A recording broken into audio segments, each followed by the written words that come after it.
테자스 전투기 지원과 품질 문제는 언제 끝날까?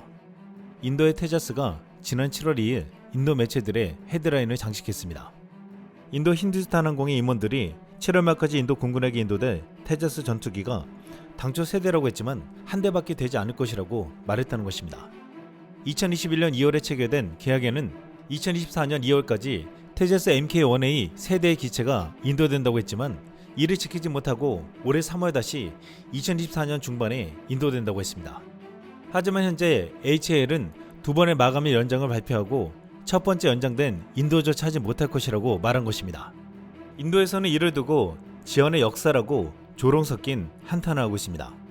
인도는 자국의 기술로 전투기를 만들겠다고 1993년부터 시작해서 거의 30년이 넘는 시간을 투자했지만 결국 만들지 못하고 미국산 엔진과 이스라엘 레이더를 가지고 왔습니다. 그럼에도 폰지 문제가 계속 발생하면서 개발과 납품이 지연되며 국제적인 망신을 당하고 있습니다. 인도는 그동안 개발에 많은 난항을 겪었지만 자체 엔진 개발을 포기하고 미국산 엔진을 도입했고 레이더는 이스라엘산 레이더를 탑재했습니다. 그러면서 인도군 보급은 물론 대량 수출까지 청사진을 그렸습니다.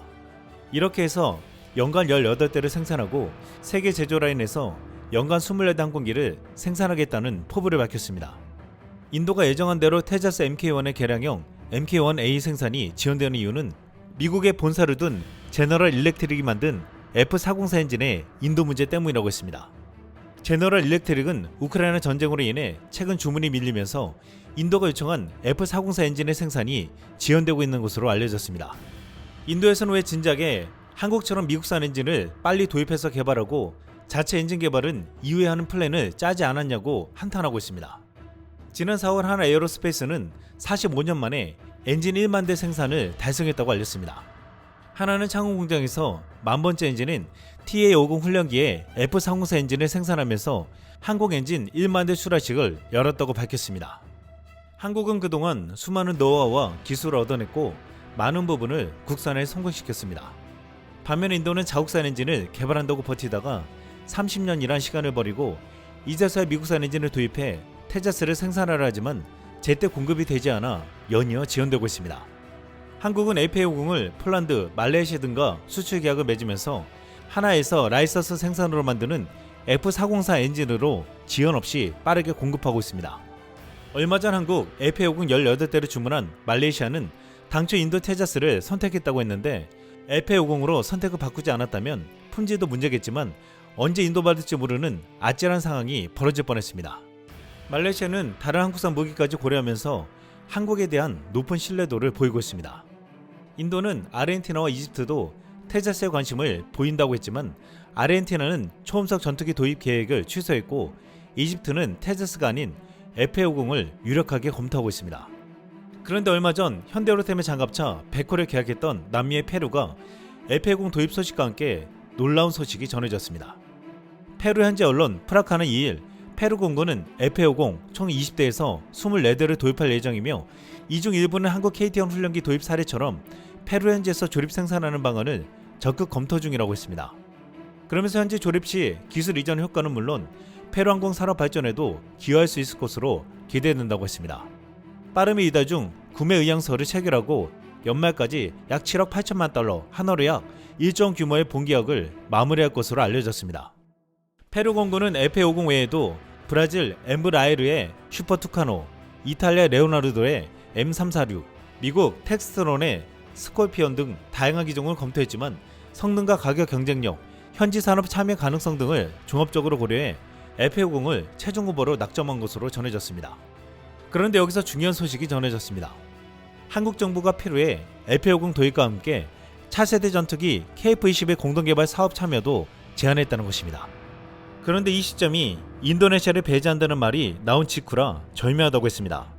페루는 노후 전투기 교체를 위해 KF-21 도입을 검토 중이며 공동개발 참여를 통해 기술 이전 및 항공산업 발전을 기대한다고 했습니다. 최근 인도네시아의 분담금 지원 문제와 더불어 기술 유출 사건이 터지면서 인도네시아를 배제하고 개발할 것이라는 말이 나오고 있습니다. 이 한국이 페루에 KF-21 공동개발을 하자는 것은 인도네시아 자리를 페루로 채우려는 게 아니냐는 것입니다. 페루와 손을 잡는다면 이는 중남미 시장에서 KF-21 개발 및 수출에 엄청난 영향을 미칠 것으로 예상되고 있습니다. 실제로 업계 관계자는 페루가 FA50 도입을 확정하고 KF-21 공동 개발에도 참여한다면 한국 방위산업은 중남미 시장에서 확고한 입지를 구축할 수 있을 것이라고 전망했습니다. 당초 중남미 시장은 인도나 중국이 노리는 시장이었는데 페루가 한국에 FA50을 도입하고 KF-21까지 도입한다면 한국이 그들을 앞달 것이라고 했습니다. 반면 인도네시아는 KF-21을 못 받을 것을 염두에 두고 러시아산 전투기에 관심을 가지고 있습니다. 지난 2일 러시아가 수호이 35를 인도네시아에 팔면서 비용을 팝유로 받을 수도 있다는 기사가 게재되었습니다.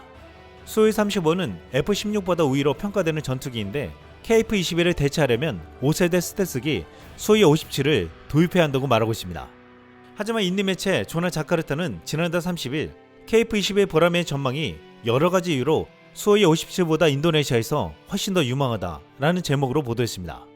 KF-21은 KF-21EA, KF-21EX, KF-21SA 등 세 가지로 변형되어 개발이 구체적으로 진행되고 있지만 러시아산 수호이 57은 지금 이와는 전혀 다르다고 했습니다. 이 매체는 수호이 57은 상당한 진전의 징후를 보이지 않았기 때문에 그 기량에 대해 점점 더 의문을 제기하고 있다고 했습니다. 2024년 6월 10일 월요일에 게시된 우크라이나 전쟁 브리핑, 우크라이나 정보국이 러시아 내부 깊숙한 곳에서 수호이 57 전투기를 공격합니다 라는 제목의 기사에 더 가디언 페이지에 따르면 이 비행기는 실제로 우크라이나에 의해 쉽게 격추되었다고 했습니다. 또한 이 전투기는 모스크바와 키예프 간의 전쟁에서 눈에 띄는 역할을 거의 하지 않았다고 했습니다. 인도네시아는 지금 한국산 전투기 KF-21을 받지 못한다면 러시아나 중국, 인도산 전투기를 어쩔 수 없이 고려할 수밖에 없는 상황이 되고 있습니다. 그리고 한국은 인도와 인도네시아를 모두 놀라는 엄청난 계획을 공개했습니다. 하나 에어로스페이스는 한국 엔진 10,000대 출하식 후 KF-21에 장착할 F414 엔진을 생산하기 위한 스마트 엔진 공장 착공식을 진행했습니다. 2025년까지 약 400억 원을 투자해 5,000평 규모로 조성되는 엔진 공장은 IT 기반의 품질 관리와 물류 시스템을 갖춘 스마트 공장으로 지어질 예정입니다. 또한 여기서 KF-21의 엔진 생산과 6세대 전투기 엔진의 개발 플랫폼을 선제적으로 확보할 것이라고 했습니다. 이 공장의 진짜 목적은 한국산 엔진 개발에 있다는 것이었습니다. 지금 하나 에어로스페이스는 차세대 전투기 독자 개발에 나섰고 여기에 국내 최고 가스터빈 기술을 보유한 두산 에너빌리티도 도전장을 내밀었습니다. 두 한국의 거대 회사는 그동안 축적된 기술과 노하우를 통해서 개발한다는 것인데 인도나 중국과 달리 한국의 수준이 높아 미국과 영국 등 방산 선진국들도 한국 개발의 가능성이 높다고 보고 있습니다. 하나나 두산이 개발에 성공하면 한국은 세계에서 7번째로 자체 전투기 엔진 보유국이 됩니다.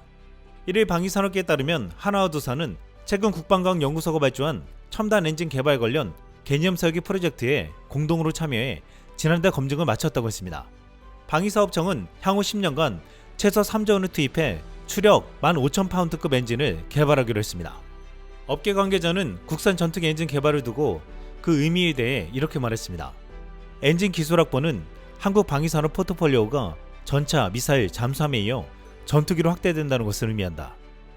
한국의 방위산업은 지금 그 어느 때보다 전 세계에서 많은 러브콜을 받고 있습니다.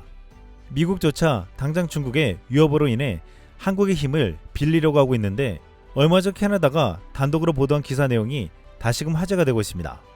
나치 침공, 기리자는 격.